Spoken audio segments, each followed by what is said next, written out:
En una mañana gris de mayo de 2024, el arquitecto Matías Olivera, de 42 años, supervisaba los trabajos de restauración en la capilla del Colegio del Sagrado Corazón en Buenos Aires, cuando sintió un escalofrío recorrer su espalda. La temperatura había descendido repentinamente mientras los carpinteros removían el antiguo piso de madera dañado por el último temblor. Recuerdo bien ese día porque toda la ciudad hablaba del descubrimiento. Los trabajadores habían encontrado una estrecha escalera de piedra sellada con mortero de la década de 1930. Ninguno quería ser el primero en descender. El cielo gris y la lluvia constante parecían presagiar lo que estaba por revelarse bajo aquella capilla, donde generaciones de niñas habían rezado sin conocer lo que yacía bajo sus pies.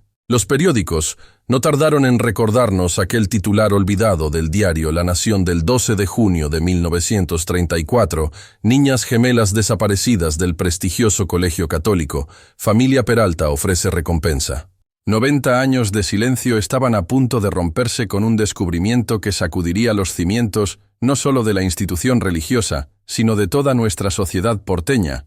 Si esta historia de oscuros secretos institucionales te resulta fascinante, te invito a acompañarme en este viaje al pasado de nuestra ciudad. El Colegio del Sagrado Corazón se fundó en 1887 bajo la dirección de la Orden de las Hermanas de la Caridad Perpetua, un imponente edificio de estilo neogótico construido con piedra importada de Italia y decorado con vitrales que narraban la vida de santos protectores de la infancia. La institución pronto se convirtió en el centro educativo preferido por las familias más adineradas e influyentes de Buenos Aires, incluyendo a los Peralta, cuya fortuna provenía de extensas tierras en La Pampa y conexiones comerciales con Europa. La rutina diaria en el colegio era estricta. Las niñas despertaban a las 5 de la mañana para asistir a misa antes del desayuno, seguido por clases de latín, literatura, matemáticas y ciencias naturales, intercaladas con oraciones y momentos de reflexión.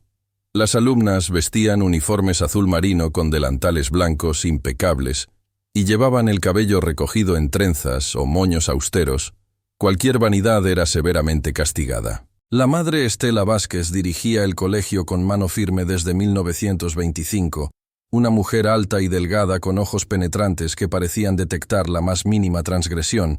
Se decía que tenía contactos directos con altos funcionarios del gobierno y con el arzobispado de Buenos Aires. Las gemelas, Lucía y Soledad Peralta, ingresaron al colegio en 1930, a la edad de 6 años, idénticas hasta en el más mínimo detalle, con cabello negro azabache y ojos de un azul tan intenso que muchas maestras comentaban que parecían casi sobrenaturales. Los registros escolares que logramos consultar muestran que las niñas eran estudiantes excepcionales, especialmente dotadas para la música y las matemáticas, pero lo que más llamaba la atención era su comportamiento sincronizado, como si compartieran una sola mente en dos cuerpos. La cocinera de aquel entonces, María Gómez, ahora una anciana de 98 años, recuerda que las gemelas a menudo terminaban las frases de la otra, y cuando una se enfermaba, la otra desarrollaba los mismos síntomas exactamente al mismo tiempo. Los padres de las niñas, Alberto y Elena Peralta, visitaban el colegio con regularidad, trayendo regalos costosos para las monjas y haciendo generosas donaciones para la ampliación de la capilla y la biblioteca. Su influencia dentro de la institución era incuestionable. El invierno de 1934 fue particularmente crudo en Buenos Aires, con temperaturas que descendieron a niveles históricos y tormentas que azotaron la ciudad durante semanas. El 8 de junio de ese año, después de las vísperas vespertinas, Lucía y Soledad Peralta, de 10 años, fueron vistas por última vez caminando de la mano hacia la capilla privada del colegio. La hermana Dolores Quintana las observó desde la ventana del refectorio y notó algo extraño.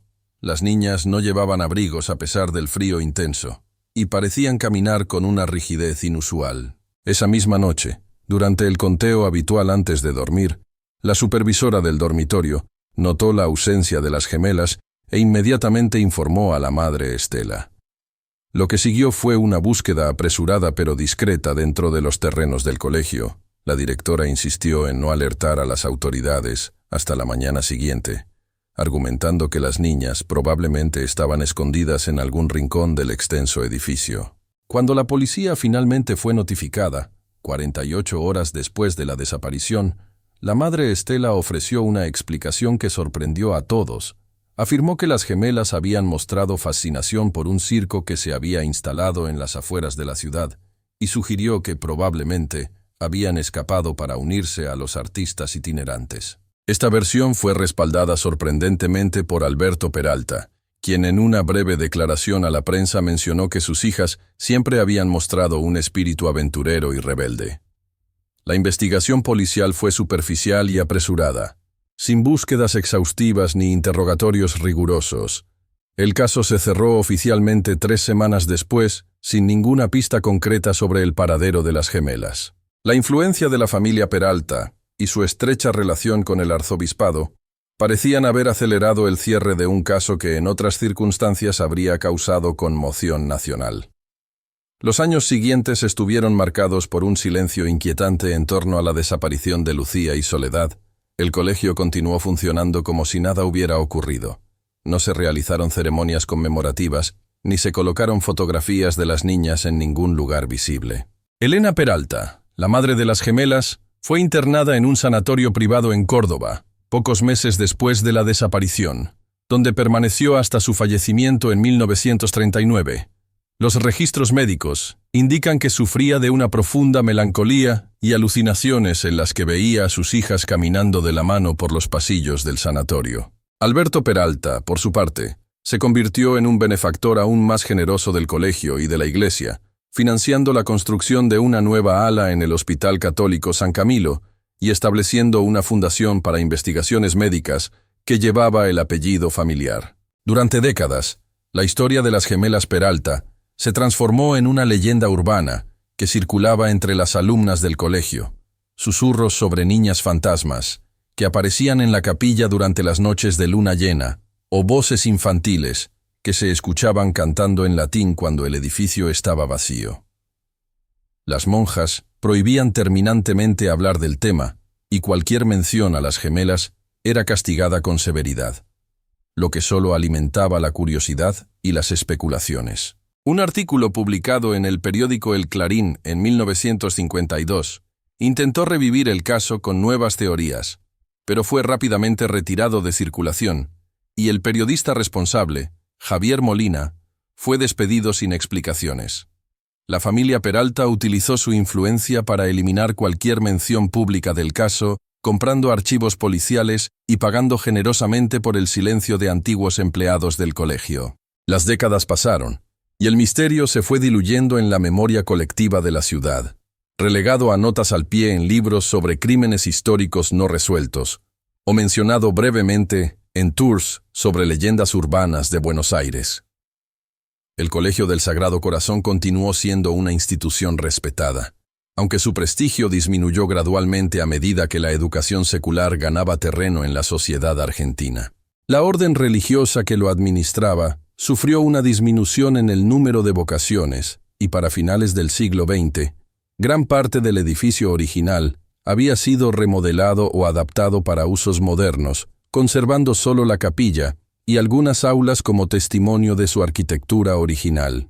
En 1985, durante unas obras de renovación en el archivo del colegio, una joven novicia encontró una caja sellada que contenía pertenencias de las gemelas, 2 misales con sus nombres grabados, cintas para el cabello y varios cuadernos con ejercicios escolares. La madre superiora de aquel entonces, hermana Catalina Montes, ordenó que todo fuera incinerado inmediatamente y la novicia fue transferida a un convento en el norte del país. Este incidente quedó registrado en el diario personal de otra religiosa, hermana Inés Ocampo, quien escribió con letra temblorosa: El secreto de las niñas.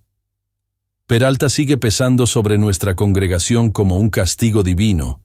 Que Dios perdone lo que se hizo en nombre de la ciencia y la fe. Este diario permaneció oculto entre los efectos personales de la hermana Inés hasta su fallecimiento en 2010, cuando fue encontrado por su sobrina, quien lo donó a la Biblioteca Nacional sin conocer su verdadero significado.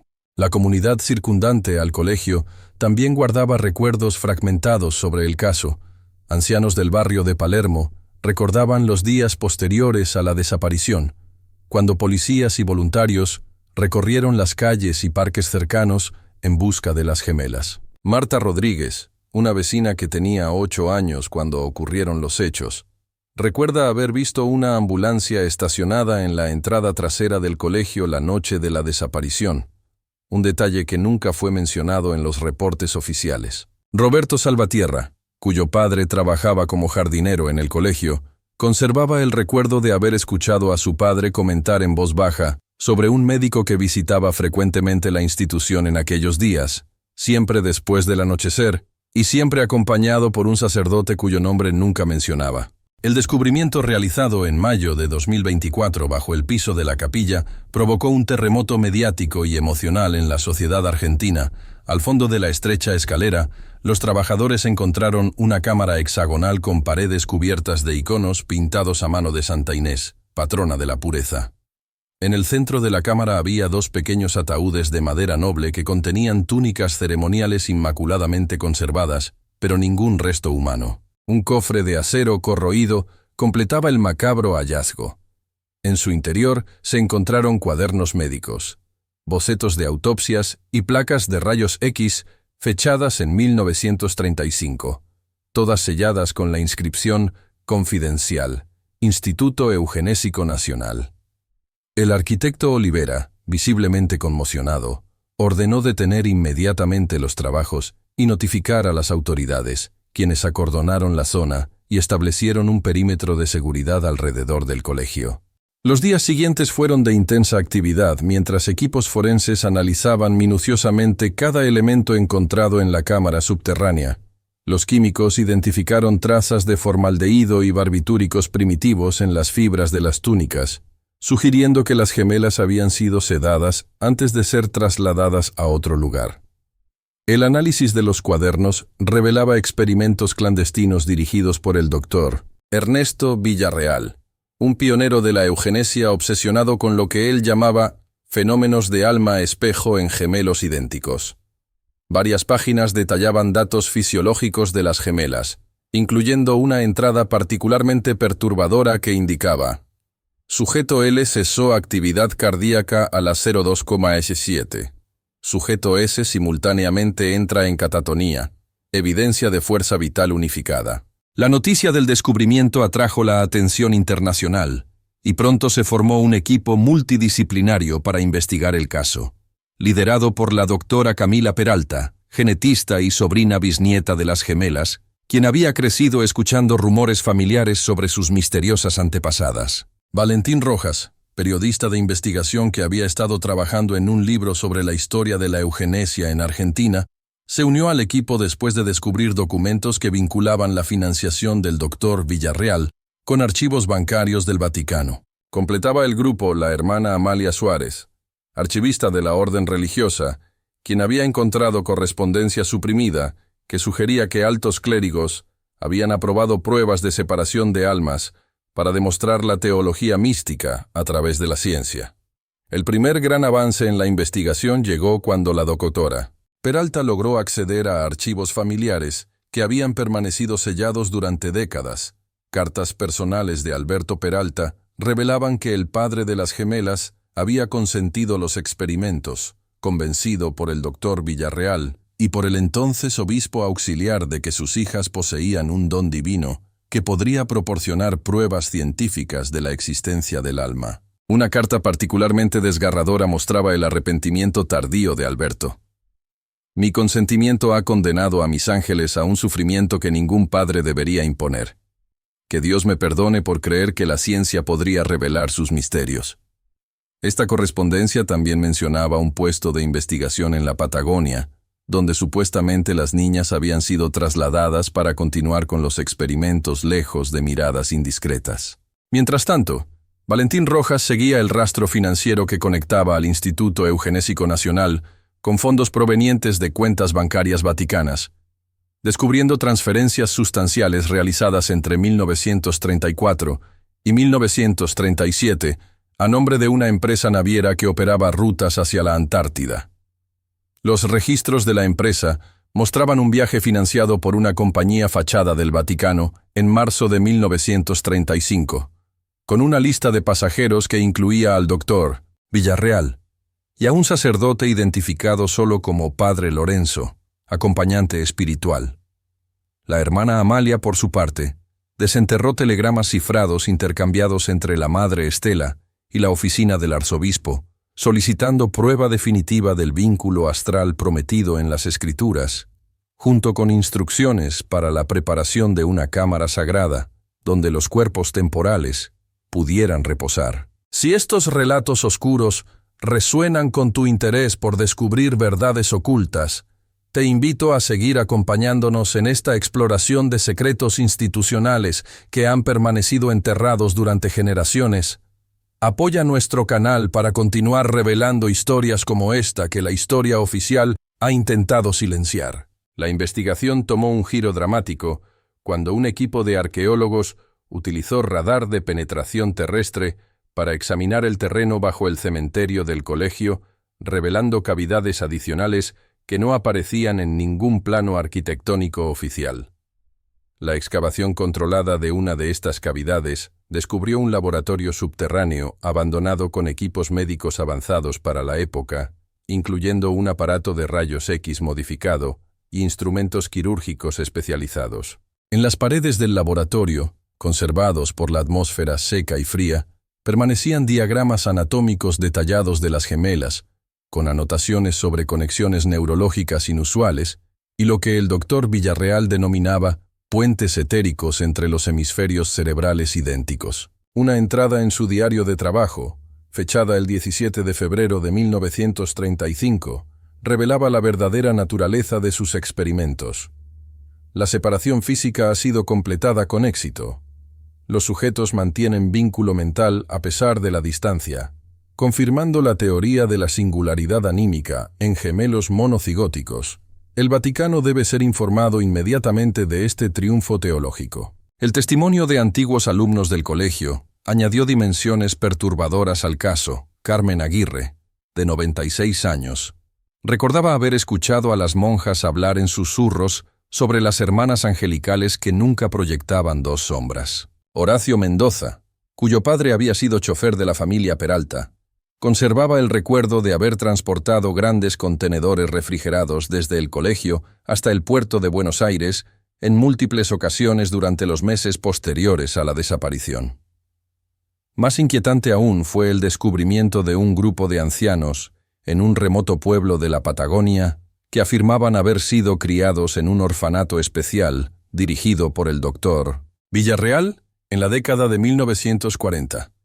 Todos ellos, gemelos idénticos, separados en la infancia, como parte de lo que llamaban el programa Ángel. La digitalización y análisis de las placas de rayos X encontradas en la cámara hexagonal reveló alteraciones quirúrgicas sorprendentemente avanzadas para la medicina de los años 30, incluyendo implantes metálicos miniaturizados en la base del cráneo de ambas niñas y modificaciones en la glándula pineal, que los neurocientíficos modernos no podían explicar completamente.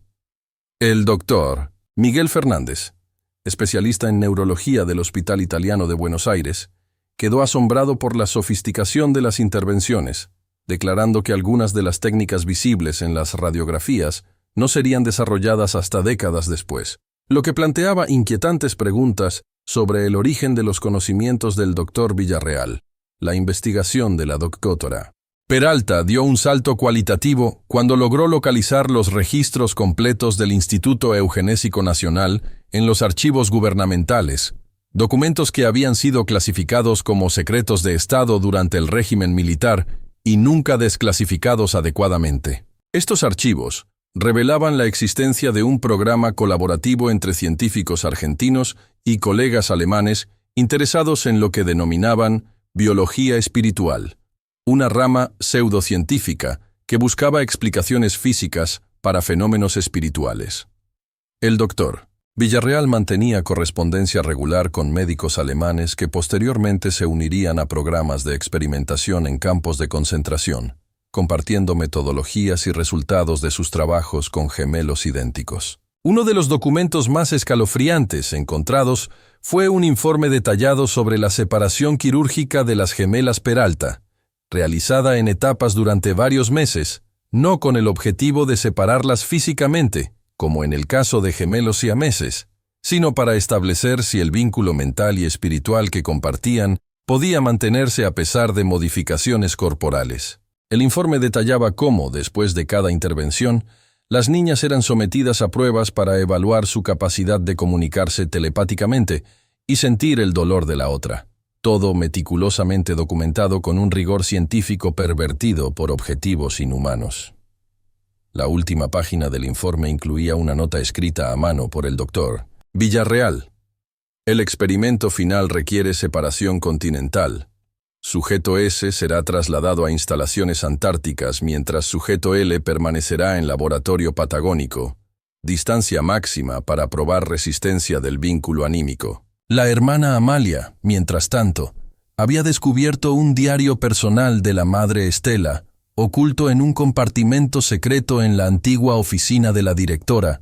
Sus páginas revelaban el conflicto interno de una mujer dividida entre su fe y su fascinación por la promesa de pruebas científicas de la existencia del alma. La madre Estela escribía sobre visiones de las gemelas flotando sobre sus camas durante el sueño y cómo estas manifestaciones la habían convencido de que las niñas eran mensajeras divinas enviadas para revelar los misterios del más allá. Sus escritos se volvían cada vez más fanáticos a medida que avanzaban los experimentos, justificando el sufrimiento de las pequeñas como un sacrificio necesario para una verdad mayor.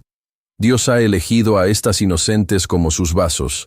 Su dolor terrenal es insignificante comparado con la gloria eterna que su sacrificio revelará.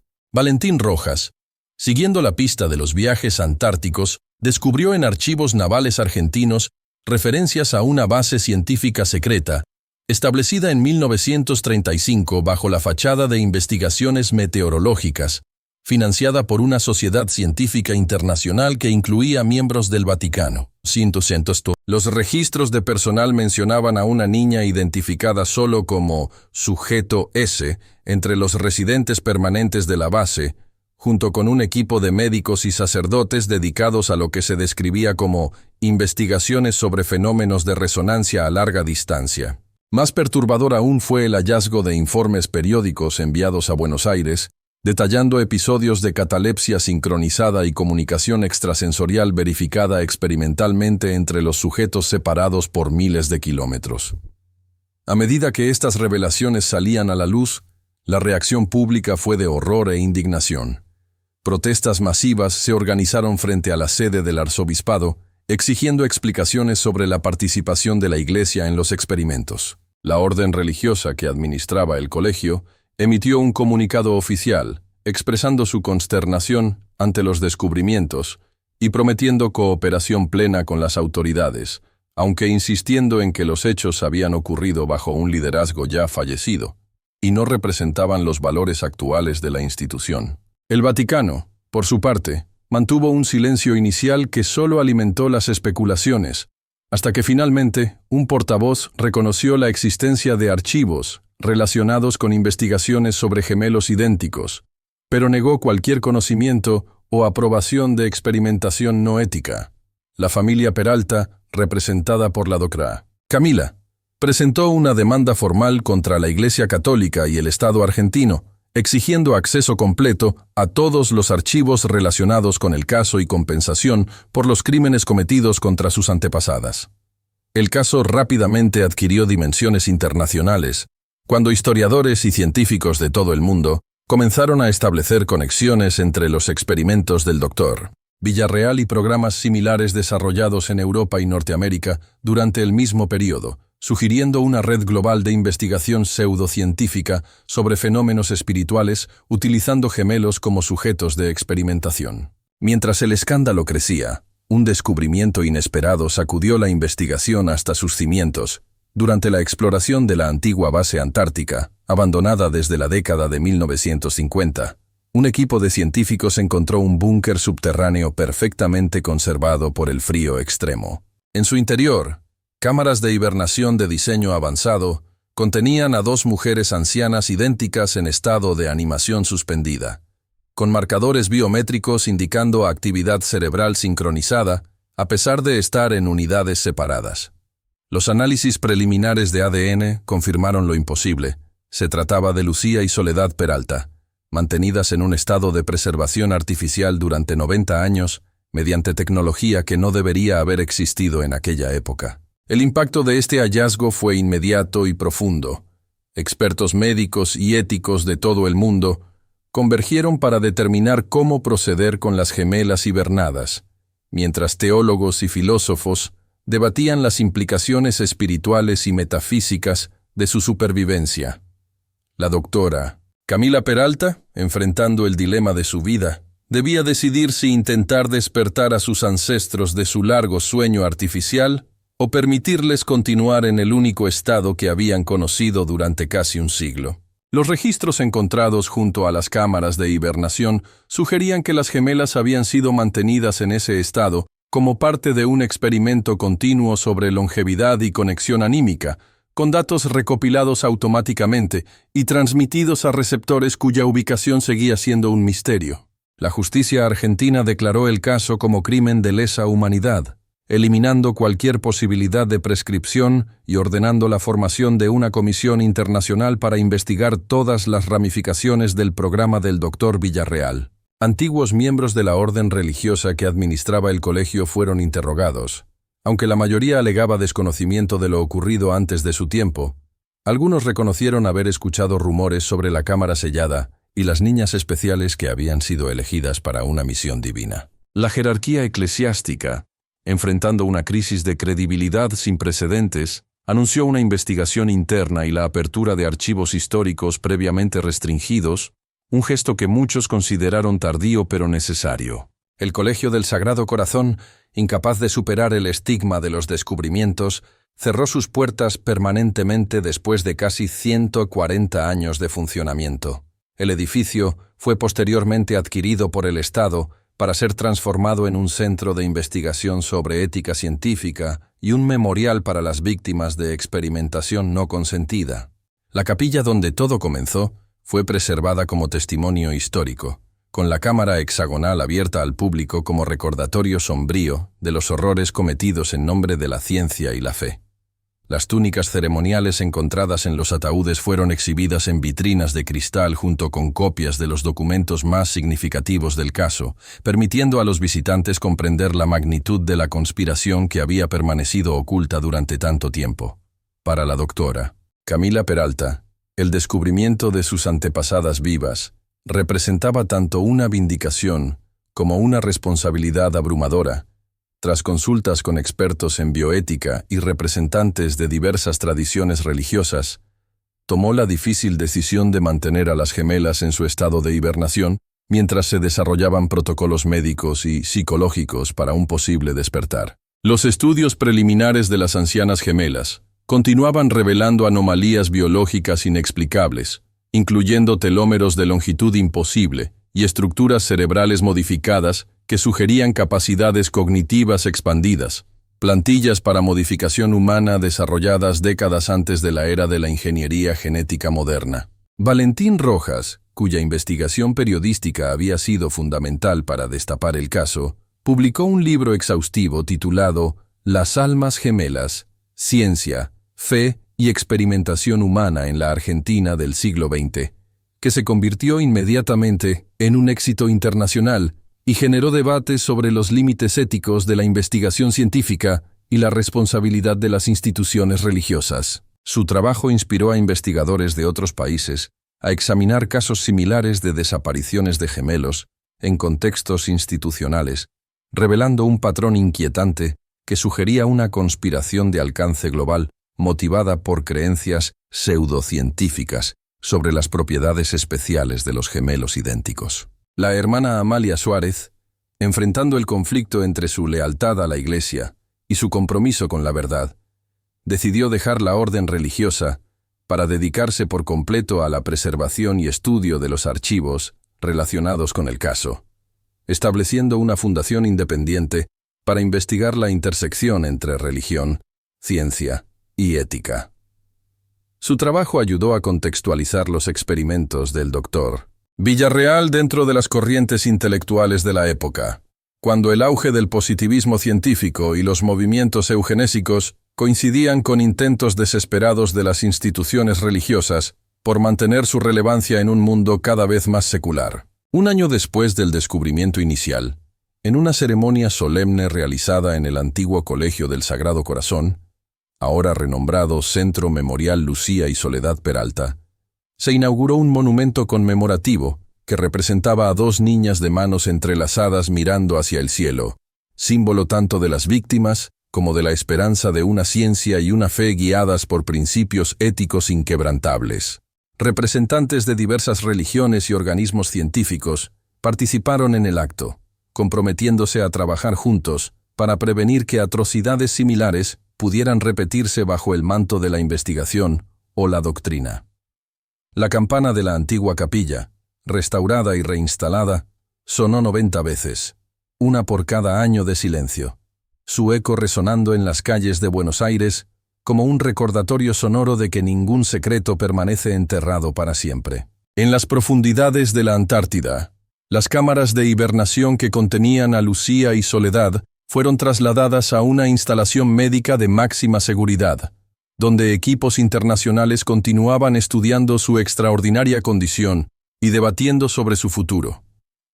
Los sensores mostraban actividad cerebral sincronizada entre ambas mujeres, a pesar de estar físicamente separadas, confirmando las teorías del doctor Villarreal sobre el vínculo especial entre gemelos idénticos, aunque no de la manera que él había imaginado. La doctora Peralta, quien pasaba horas junto a las cámaras hablándoles a sus antepasadas, reportaba sensaciones inexplicables de conexión y comprensión, como si de alguna manera las gemelas pudieran comunicarse sin palabras a través de generaciones de separación. El legado del caso Peralta transformó profundamente múltiples campos, desde la ética médica hasta la arqueología forense y la historiografía religiosa, estableciendo nuevos protocolos para la investigación de crímenes históricos y la preservación de evidencia institucional. Las universidades comenzaron a ofrecer cursos específicos sobre ética histórica y responsabilidad institucional, utilizando el caso como estudio central sobre cómo la colaboración entre poderes puede facilitar abusos que permanecen ocultos durante generaciones. La orden religiosa que administraba el colegio, diezmada por el escándalo y la pérdida de confianza pública, inició un proceso de reforma interna y transparencia sin precedentes, reconociendo que solo a través de la verdad podía comenzar la redención. Para los ciudadanos de Buenos Aires, el caso representaba una herida abierta en la memoria colectiva de la ciudad, un recordatorio de que bajo la superficie de sus elegantes avenidas y edificios históricos yacían secretos oscuros esperando ser descubiertos. Los tours históricos de la ciudad añadieron una parada en el Centro Memorial, donde guías especializados explicaban la compleja intersección de historia, poder y silencio que había permitido que el caso permaneciera oculto durante tanto tiempo. Las flores frescas aparecían diariamente frente a la estatua de las gemelas, dejadas por visitantes conmovidos por su historia y determinados a mantener viva su memoria. 90 años después de aquella fría noche de invierno, cuando dos niñas caminaron de la mano hacia una capilla, sus pasos resonaban aún en la conciencia de una nación enfrentada a su pasado. El misterio de Lucía y Soledad Peralta nunca sería completamente resuelto, incluso con todos los documentos descubiertos y testimonios recopilados. Quedaban preguntas sin respuesta sobre la naturaleza exacta de su conexión y el destino final que el doctor Villarreal y sus colaboradores habían imaginado para ellas. Como sociedad, aprendimos que algunas verdades permanecen parcialmente veladas, no por falta de evidencia, sino porque se sitúan en esa zona fronteriza donde la ciencia, la fe y la ética convergen en patrones demasiado complejos para ser completamente desentrañados. Las campanas de las iglesias de Buenos Aires ahora suenan con un eco diferente para quienes conocen la historia. Cada tañido un recordatorio de que la búsqueda de conocimiento desconectada de la compasión puede conducir a abismos de crueldad justificada.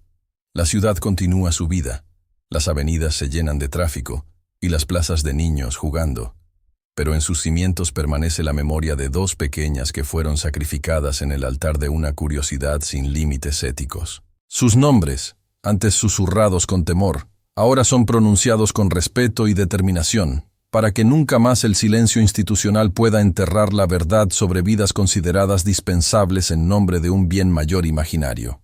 Mientras tanto, En las profundidades blancas del continente antártico, dos ancianas duermen su sueño artificial, sus mentes entrelazadas en una conversación silenciosa que ha continuado durante casi un siglo. Testigos inconscientes de una época en que la humanidad, en su arrogancia, creyó poder desentrañar los misterios del alma con bisturíes y fórmulas. Sus cuerpos preservados, marcados por cicatrices de experimentos inimaginables, permanecen como testimonio físico de una historia que nos recuerda que el precio del conocimiento puede ser demasiado alto cuando olvidamos que cada ser humano es un fin en sí mismo, nunca un medio para satisfacer nuestra curiosidad, por noble que creamos que es nuestro propósito. Si algún día despiertan, ¿qué mundo les esperará? ¿Y qué secretos traerán consigo desde las profundidades de su largo sueño compartido? Solo el tiempo lo dirá.